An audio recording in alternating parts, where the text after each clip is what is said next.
everyone. Welcome back to another episode of Tabletop Crowd. I'm your host, Kristin.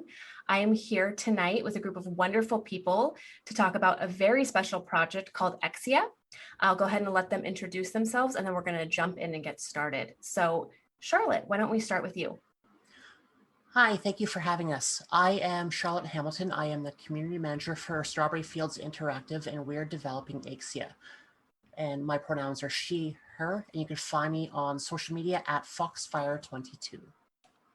I guess, Danilo, if you want to go next. Yes. Hi, everyone. My name is Danilo Correia. I'm a producer and co-founder at Strawberry Fields Interactive, one of the co-creators of Aeksia. My pronouns are he, him, and you can find me on Twitter at Danilo CG Correia. Hello, everyone. My name is Thales. I am a producer and founder at Strawberry Fields Interactive. For this project, I'm taking the role as product owner. My pronouns are he and him. Well, again, thank you all for joining me this evening. I'm really excited to talk about Aeksia. To get us started, Charlotte, if you don't mind, would you tell us a little bit about what this project is? Definitely. So Aeksia or Aeksia or Aeksia, there's like a million different ways to pronounce it. Any of them will work. It is spelled A-E-K-S-I-A. If you want to find us on the internet, you can search for that word and you'll find the meaning of our name as well as our website. We are building a virtual reality, virtual tabletop, and social platform for tabletop role-playing games. So games like Dungeons and Dragons and Pathfinder, Vampire the Masquerade, Powered by the Apocalypse, Warhammer, anything out there that's a tabletop role-playing game, we're making a VR platform for that. You can play any game you have on there. You will have the tools from the very start to do whatever you want to do to get your game set up, as well as being able to join with friends and future party members to meet and greet and talk about the experiences that you have in game and the games that you really enjoy playing in the hopes of converting someone else to your game system. Because sometimes it is hard to find people to play your niche game, your indie game, some of the lesser known ones. We're going to have a place for that all in VR. I heard you say not only is it obviously virtual reality, but it's a VR tabletop RPG and a social platform. So it sounds like folks won't just be able to have the great opportunity of playing tabletop role-playing games with other folks, but they also will have a way to have social interaction as well. Is it going to be like Zoom where you can have conversations, or is it to talk? What does the social platform side look like? Of course, yeah. So if you can think of a virtual reality environment, it replicates the real world. Top of it, you have all the magic that you can do with virtual reality, in which you don't need to respect the laws of physics, right? So imagine a 3D scenario of the environment, and in each player and each user would have an avatar that they can control and zoom around this environment. And after, in their environment, they will be able to meet each other and talk as if they were having a common conversation in real life. And from there, in that social area, they can join other players to have a tabletop RPG campaign or to watch a campaign that is currently live and public to people to spectate. Yeah. Okay, so I have a question first on the avatar, which is it an avatar that's going to be assigned to you, or is it something that you can kind of build yourself? In the beginning of the game, actually, like each player will also have a private area in which they can get set up and learn more about the experience before they get exposed to other people, right? It's nice to have that private area in which you can, before you kind of get face to face with other people. And even if you don't want to get face to face with other people, you can have your own private area. In that area, players will be able to choose from a list of options what avatars they want to have. And the nice thing about avatar technology is probably early on we will start with a simpler way. of choosing avatars. But as time goes and as the project progresses, that system can become more complex and will allow players to actually choose the type of body they want to have, the type of skin color, hair, you name it. Like just as you would do in some other video games, you would be able to do that in virtual reality as well. So that would be a digital representation of yourself in VR. Okay, now I'm just planning my avatar. Okay, and so I also heard that not only can you play in campaigns, but you can watch folks play other campaigns if those games are public. So I want to hear about being able to watch other campaigns, but first, as someone who is not very familiar with virtual reality, and maybe some of our listeners are not as well, can you explain a little bit about what will the experience of playing a tabletop role-playing game with other people be like in virtual reality? If I can think of this social interaction, the main thing is the environment that you would have with other players around the table in virtual reality with an avatar to represent yourself, right? So the experience of the virtual reality tabletop will not replace the real world experience, right? It's a lot of fun to get together with your friends and have fun with them, but when you don't have the opportunity to be face to face with them, or if your friends no longer play and you want to meet other people, virtual reality experience is a great space because you get the advantage of the virtual world in which you can be anywhere with anybody at any time you want, right? But you also get some of the real world aspects of the experience as well. So you will be able to talk to people. And let's compare it to Zoom, for example. It's normal on Zoom when you're talking and then maybe someone will talk over you because they were not able to kind of get the social cues to indicate that you were talking, right? And that's how environment in virtual reality can help as well, because in a 3D environment, you would be able to first hear where the sound is coming from. So you would know who is speaking to you because the sound is directional, right? Mm-hmm. And if someone speaks over you, it wouldn't be that much of a problem because it's kind of far on the corner. So as if you were in a networking event in real life, right? There are people speaking on the background, but it doesn't bother you that much because it's not right on your ear. Mm-hmm. So these are one of the aspects of having virtual reality to do the social experience, right? It is relatable to the way we speak in Zoom or other meeting platforms online nowadays, but it adds a lot more complexity that will help replicate the real life experience, right? And the avatars are one of them as well, because as I said at the beginning of the system, they will be simplistic, right? And you have probably hands, a core body, a head. But as technology progresses, you can make them more complex. And then when you speak, you can see their mouth, your avatar mouth moving as you speak, or you can do show some other emotions, wave your hands, right? So all of these are parts of communicate, or ways to communicate. Mm-hmm. And that's why virtual reality improves a lot on that part of the experience itself. I can also go deeper a little bit more into the whole, what's added on top of what you would have in the actual reality as well. I've got something else to add to that too. Please. So as we know, as tabletop role-play gamers, when we're at a table, you have your whole world around you to distract you. Even if you're playing online through Zoom or or like Google Meets or something like that, you have your entire world around you that can distract you, whether it's your phone, your kids, your pets, your significant other, any notifications on your computer screen. The nice thing that I have found with VR is when you put on your headset, it's immersive. So it's not like you have that screen in between you and what you're doing. You are putting yourself, essentially you're stepping into the role. And everything else that's going on outside of your field of vision is now gone. It's all right in your field of view. So you don't have your phone going off, people looking at their phone. Everything is there.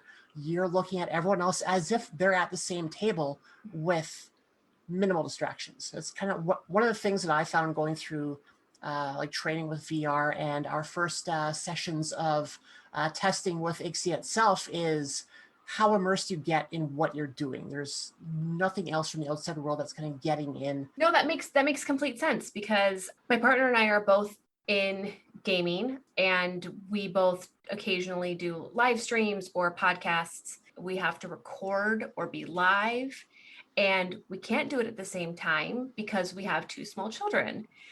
So even when, like right now, my partner is with our children, if I were to forget to lock the door, then one of them would be right here with their little head popped up saying hello to my friends on the computer, as they call them. And also over here on my other screen, I have a bunch of stuff popped up, and I haven't looked at it because we're in a conversation. But were this a game and it were someone else's turn, I might be looking over here for a second and see what's going on. So I hadn't thought of that aspect. That makes a lot of sense, as well as the social cues, right? Because you're right there with that person. Like you said, you can do hand gestures and facial expressions, and you have more of an interaction that way. Yeah, one aspect of that we've already got implemented is what Danilo was saying was when you're talking, you see the mouth moving, which was kind of really neat when I seen it for the first time. Because like I'm completely new to VR. I've been in this for like 2 months now, and I'm blown away by the technology and what we're trying to do for VR and tabletop roleplay gaming. A different experience. It's not to replace real world, but it's for you to have a different experience. And even Aeksia doesn't want to replace your imagination, because a lot of the fun of RPG is about your imagination, right? So Aeksia wants to enhance the player's experience, giving visual, sound, cues for you to fill out the gaps in your brain, right? So it's totally different from anything that you could experience in real life, and does not replace it. Again, it's just different. I'm curious to hear how playtesting is going and how much of the software has already been developed. Meaning, have you all been able to get in a game and actually play a game together in virtual reality? Short answer, yes. We have been able to run complete campaigns. Usually we do a one-shot campaign because it's shorter, it's sweet, like it's best for the moment of the game. But Aeksia is a platform, so it's never gonna be ready. Features that are gonna be added as time goes by. We plan to launch it, and we're not gonna commit to dates, but let's say end of 2022. And the features that we're gonna have there will definitely allows you to play full campaign. Like you can play with your friends those year-long campaigns, multiple year-long campaigns, no problem. But definitely as time goes by, we're gonna be improving, adding more features to the platform. We're gonna be launching with a few campaigns that people can already use of, or GMs are gonna be able to create their own campaigns with the tools that we're gonna provide at the launch of the platform. Can you play any game in this, or will it be specific games at first, and then, like you mentioned, as technology develops more, the ability to play different games will be added? From the very start, you can play whatever game you want. So there's no limit on that front. It's just as time goes on, we'll have additional support for specific systems, because we've got like the standard D&D system. You have your D10 systems that White Wolf is popular with. What is it? Powered by the Apocalypse is a whole bunch of D10s as well, isn't it? It's a 2d6 game. Oh, is it? Okay. Yeah. Yeah, I played Cult, and that one was with D10s, I think. The D6 system from Free League Games will be getting some attention as well to really round up the whole D6 experience, because D6s are the best dice, in my opinion. But. So you can play any system from the beginning. Okay, that's very cool. Right. So I'm also curious to hear a little bit about, one of you mentioned that you'll be able to watch folks play other campaigns. Is this going to be similar to now how we watch a live stream? Yes and no at the same time. Okay. Tell me more. I think nowadays, it's, if you if you follow VR at all on the current streaming platforms like YouTube or Twitch, you will see that it's already possible for the virtual reality player to show what they see in the virtual world through their computer screen, right? And as long as they have that image on their computer screen, they can show that on Twitch or YouTube or whatever the medium. So that's going to be possible right away. But the additional experience for viewers, for spectators in general, would be that they can also join the session in virtual reality. So let's say you are in the social hub, you will see what campaigns are currently open for the public, right? So, and then you would join that session in a way that you would be kind of in the same environment as the players, but they would not be seeing you, and you wouldn't interact with them directly. We are thinking of ways on how to make interactions there similar to how it works on social media, maybe with some icons or emoticons, right? But no direct communication, so the audience cannot disturb the gameplay. However, but that's a piece of the what I thought about when I first thought about this idea, right? Because I was listening to a podcast from Brazil, one that I like a lot. It's from the folks called Jovem Nerd, which means young nerd in Portuguese. And their podcast is called Nerdcast RPG. I don't know if we can do any other podcast promotions here, but if anything, you just cut it. No, it's fine. I was listening to them, right? And I thought how cool it would be if I was listening to their story, right? And they do a lot of post-production. They edit the gameplay and add sound effects. They create some sort of audio drama experience. And I thought it would be really fun to have the feeling of being in the same room with them while they're playing it, right? Because I don't only like listening to these campaigns, but I'm also a fan of them. So it would be almost as if I was watching you as they record it, right? But the nice thing is that it's also not limited to virtual reality users only. From the beginning, we want to make it a cross-platform application. So people that are accessing, that don't have a virtual reality headset, for example, but they have access to a computer or a mobile phone, they could watch the campaign as well. Okay, so how that's going to work is player on desktop can watch, or they could even be a player. Being a GM would be more challenging, but I don't know who, as Tali said, this is a platform that will never be, we will never stop developing it, right? So as technology progresses, we can probably add that option as well. In the mobile phone version, potentially, we will experiment with an augmented reality version. The users will be able to watch the campaigns through their mobile, right? So wherever they are, they would just join, open the application on their phone, and then being able to see if it's in augmented reality, they could just look around on their living room and make the players pop up in front of them as if they were in the living room. That's how augmented reality is. I could actually get a little bit into more detail about the general topic of augmented reality if you want as well. Yeah, will you tell me a little bit more about it? Because I don't know a lot about it, and I'm guessing some people listening may not know. So if you want to expand a little bit, please do. Virtual reality will completely replace your physical world, right? So you put on the headset and you won't be able to see anything other than what's virtual. When it comes to augmented reality, what you would do is you would add virtual assets into your real world. Today, the main way to engage with augmented reality is through mobile phones, but there are already some headsets that like sunglasses, right, that you can wear, and what they do, they will add they can add creatures or paintings or any digital asset that you can imagine in front of you, but it looks like reality, right? So it looks like in the same environment as that digital creature. When it comes to Aeksia, for example, what you would be able to see is the virtual tabletop and the players around that virtual tabletop. And then being able to see if it's in augmented reality, they could just in your living room. That's how it would look like. And today you would probably be able to see it through your mobile phone screen. Mhm.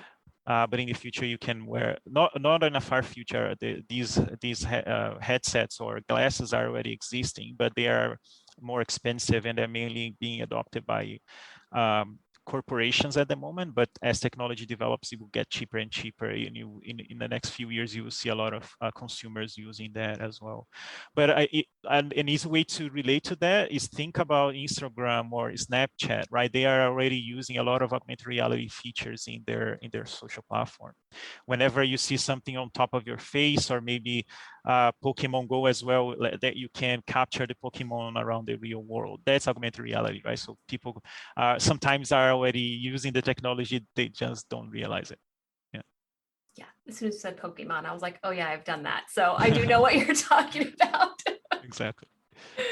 Oh, thank you for sharing that though, because that's very cool. So so folks may be able to use Aeksia with using augmented reality, like with a mobile phone, and not necessarily have to have the VR equipment right away. Is that correct? Am I understanding that right? For an spectator, right? So if you want to watch it, yes. Yeah. Because what changes, you have access to the same digital world. What changes is the way you interact with it, right? The interaction system is different. So another thing is like, think about layers. So for you to be a GM, you're gonna need to have a VR set. For you to be a player, either a VR headset or a desktop computer. If you're an spectator, either VR, desktop, or mobile. That is a really good breakdown. Thank you.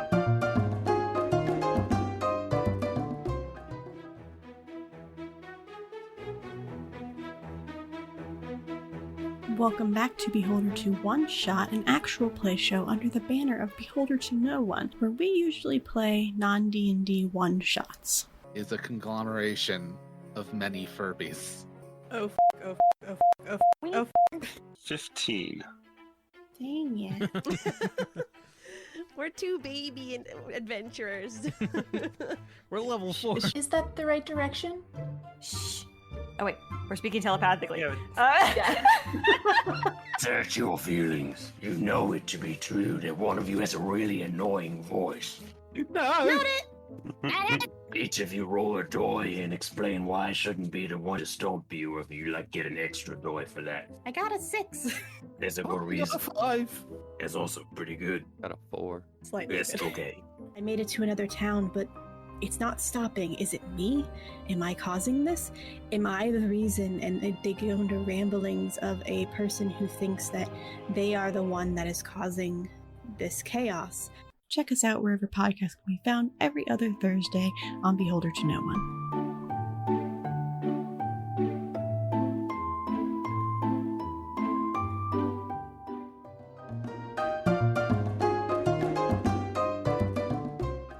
I heard a little bit about how this idea came up, right? Listening to a favorite podcast and thinking it'd be very cool to be able to be in the room with them. How did you start making the idea a reality? I think the first step after an idea is to write it down, right? First, what happened, I wrote down a paragraph. And then if the idea sparks anything, it starts to get into a bigger text and a bigger text. And then your brain starts working and you make other connections. You start to extrapolate your ideas and it becomes a thing, right? So that's how it happened with me historically with this project and other projects, right? And the next step after that, after you have some sort of idea in your head of what it is, you start talking to other people. And at the beginning, it may not make sense at all to other people. And that's when you need to start refining things and maybe bringing the scope down and everything. And one of the first few people I talked to was Thales, right? My business partner. We were colleagues and friends.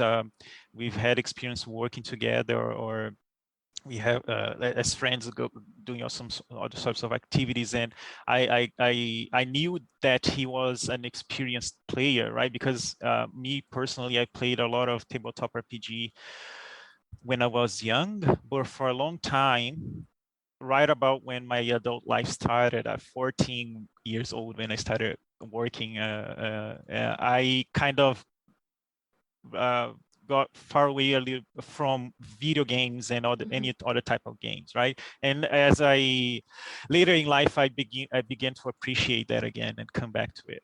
And nowadays, I see myself, for example, as I love spectating the tabletop RPG campaigns, right? So I love watching it and playing it occasionally, but so far I haven't committed to a long-term campaign again anymore. I enjoyed the audio drama experience, right? And the other hand, Talis, because I knew he was an experienced player, and he can talk about his experience more, but like I know that he's been playing since the very first time he played it, right? I thought, well, it's probably a good opportunity for us to get together and talk about the idea, right? And that's when we started extrapolating to other things as well. So first, the idea initially is very subjective, right? It's hard to materialize. And as we talk about it, as we break it down, as we see the current state of technology, we can make it more, materialize it better. And that's when we started talking about like how it could potentially be a social experience as well, not only virtual, a virtual tabletop experience, as well as adding, because we see so many people getting interest again in tabletop RPG because of podcasts, right, and streaming platforms and all of these content creators that are coming back to it. We saw that it was probably something needed as well from the community to be able to watch the campaigns and not only being around in an enclosed room with their friends.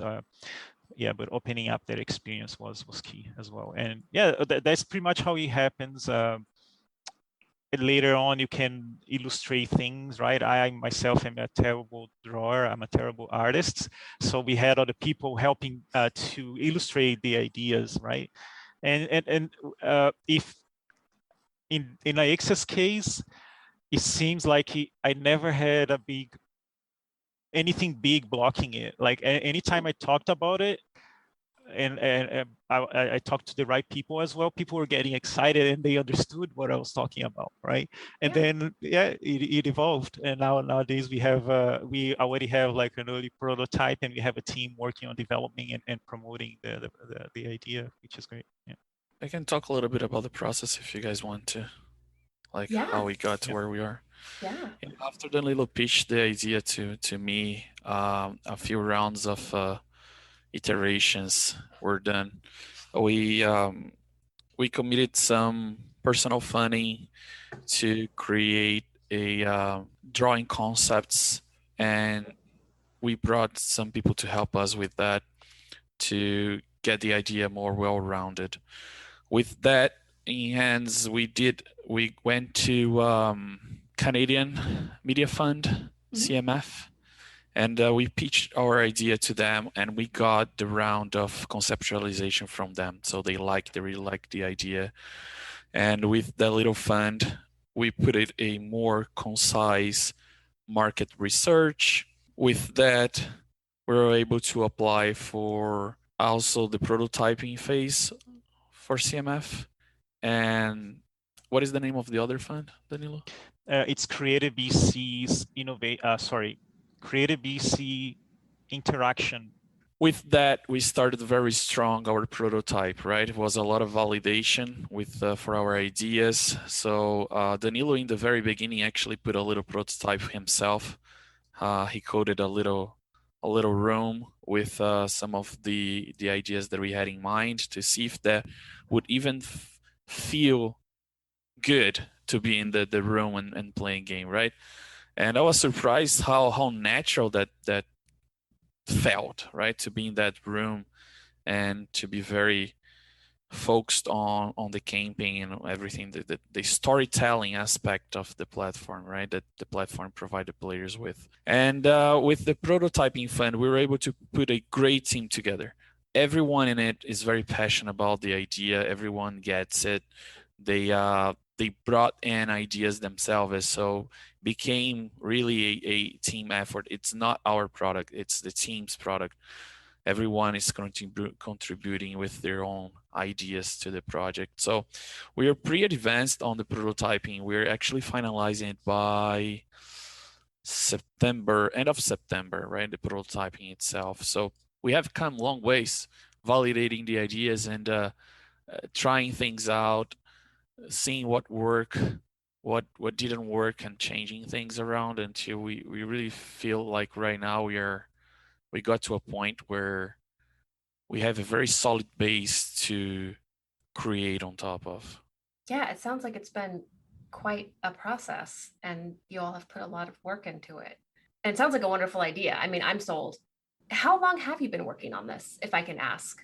Yes, the idea first came around May 2019, but it got serious in August 2019 when we had already applied for the CMF Conceptualization Fund and incorporated Strawberry Fields Interactive, which is the company that owns the IP for Aeksia. Yes, that's how long it's been around.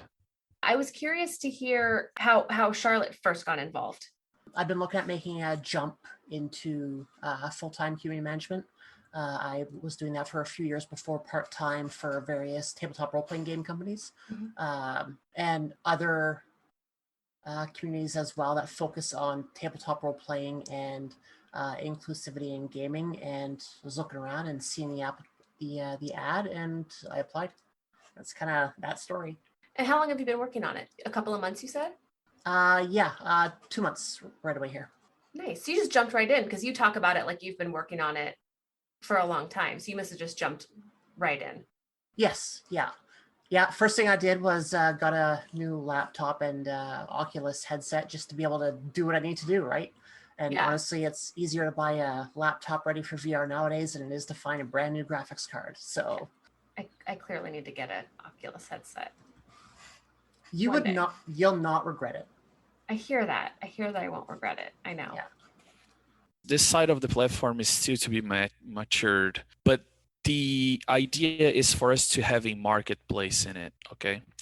What does that mean? Content creators are gonna be able to, of course, broadcast their campaigns, but professional GMs, artists of different fronts of campaign creations will be able to create these features and sell it on our marketplace. So for instance, a writer would be able to write a campaign and publish in our campaign, have a revenue share with us. And ideally, we dream in a scenario where these players can live out of being a full-time creator within our platform. GMs, likewise, they'll be able to be supported within the platform and be able to also make a living out of it. So any sort of asset that someone thinks and believes they can create and sell, they'll be able to do it. Visual, sound, voice modulation, sound effects, all that good stuff. We're gonna have a place for people to express their creativity and offer to the community and see if the community likes it or not. So if someone wanted to make, let's say, music that someone else can use in their campaign, is that a possibility? 100%. So let's say I wanna do a bundle for horror campaigns, right? So music that is themed with something that the GMs can use for their campaigns, right? Yeah, you can think of, like, let's say the production power that Critical Role has, right? A very well-known group in the tabletop RPG community. They have the budget and the equipment necessary to run a nice, a well-done campaign in a nice studio, right? With the right table and a nice background and music. I actually don't know if they play much music on their campaigns, but some content creators do, right? They have music as they go. So in virtual reality, the nice thing is that some of that will be a lot more accessible to everyone, because again, you don't have the limitation of the physical world. So you can have choose whatever virtual background you want to have. You can add visual effects to your virtual environment. You can have as many dice as you want, and you're not that limited by limited by the physical world, right? Mhm. With the tools available in the game master dashboard, you kind of have the resources from a small studio per se to running these campaigns as well. And again, like we talk about things that some are going to be implemented very early on the project, others will be further down the line, but there are some things that we don't even think of that may be interesting for players, right? And that's why we will grow engagement with real users more and more as we go, to see what's actually what are actually the things that they would love to see in the platform. I mean, all the ideas that I've heard so far have been very good. I think that one is awesome. It's also community created. We are definitely going to have our own assets, but definitely whoever believes will be able to create something for the community will have their space. Actually, it's going to be more from the community than from us. Right. And speaking of this being for the community, I know that y'all are going to do a Kickstarter. We'll have the date in the show notes of this episode so that everyone knows when it's launching or that it's live now while they're listening. But can one of you tell me a little bit about anything you'd like to share about the Kickstarter? It's just a philosophy of like the Kickstarter campaign. Why we're doing, right? I think that it's definitely not for sales. That's definitely not what it is, right? It's I think the main reason is for the community to be part of it, to get to know and have a channel in which they can express their desires, what they believe is important, for us to have a platform that's user-centered, to engage the community, I guess, validate our ideas. With the Kickstarter, we will have the opportunity to engage the community early on, right? And get some validation from them. It's one thing to build something awesome. It's another thing to confirm if people actually think that's awesome, right? And it's useful for them. So that's why a crowdfunding campaign is really important for us.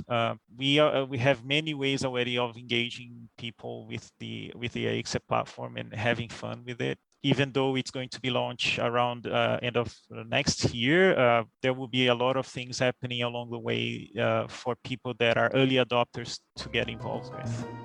So folks who back the campaign when it's live, even though they may have to wait a little while to the actual platform, there will be ways to stay engaged or learn updates along the way, it sounds like.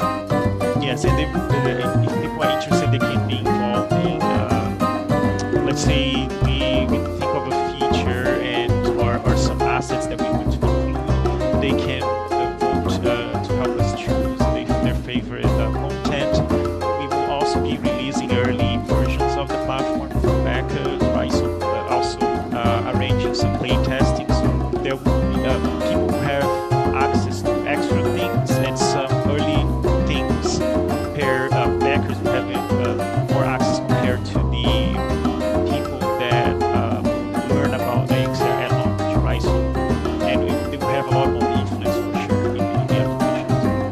We have a Discord channel. We created a Twitter account and some other social media accounts to start getting engaging with the community, right? So if anybody wants to already start that process, we are there. We are very accessible. Charlotte is chatting, and the rest of the team is chatting with the rest of the community every day on Discord. Just last week, we had our first live broadcasting of the Aeksia's prototype in our Discord. So it wasn't like a public on Twitch yet, but it was available for the Discord community. And we are planning yet another one in August. So that will be a great way for you to see how Aeksia looks like today, and kind of experiment expectating the campaign via Discord at this point. Okay, so thank you so much for joining me this evening to talk about Aeksia. I'm so excited for this Kickstarter. One more time, if you could just let folks know your name and where they can find you on social media so that they can follow you and learn more about this exciting project. I'm Charlotte Hamilton, and you can find me at Foxfire22. That is FOXFYRE22. I'm Danilo Correia. You can find me at Danilo, DAINLO CG Correia, REIA. That's a nice Portuguese name. I don't have Twitter, so my name is Thales Rodrigues. Well, thank you so much for joining me again. Hey, Amber here. I would like to thank you so much for listening to Tabletop Babble, Tabletop Crowd, and Tabletop Spotlight, all the tabletop things that we have going on here lately. For show, news, announcements, updates, and all that jazz, you can follow us on Twitter at Tabletop Babble. Also, it would be really, really helpful if you left us a rating and a review on Apple Podcasts. It really does help the show out a lot. Anyway, thanks again, and we'll see you next time.